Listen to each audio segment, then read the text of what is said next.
I want to thank all of you for giving us an opportunity to share a little bit of news from the Academy with the local community and your viewers around the state. First thing I would tell you is we're facing a potentially devastating disaster right here. And we're well prepared, and we're working through things in a very systematic way.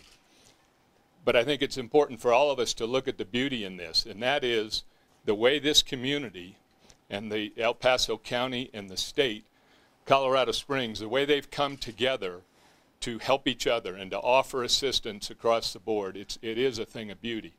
And that's what's pretty neat about it. Is, you know, brings out the best in people when we face adversity like we are right here. Now, at the Academy right now, we've kind of looked at three primary priorities in this, and number one is taking care of our people. I think you're aware we ordered an evacuation of our residents in Pine Valley and Douglas Valley last night. Around 10 o'clock last evening, we confirmed that 100% of our people who were ordered to evacuate had done so, and we're now finishing up our accountability so we know where everybody is.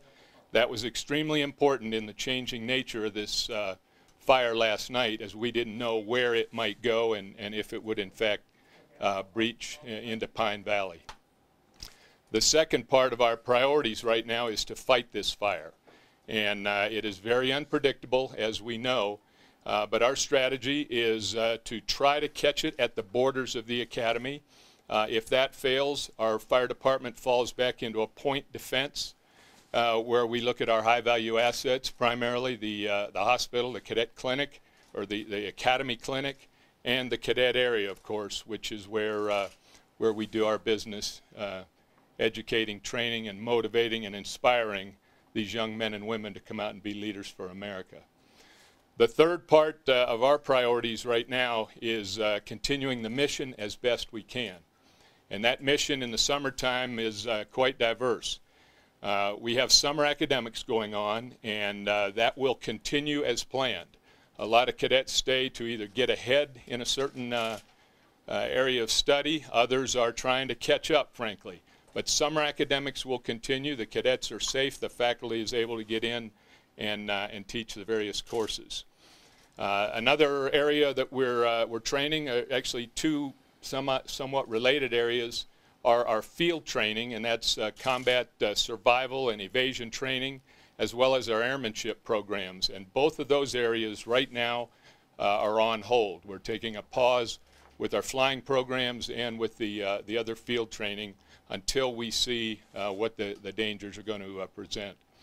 And the fourth part of that mission area is accepting our reception tomorrow to in-process our newest class, the class of 2016.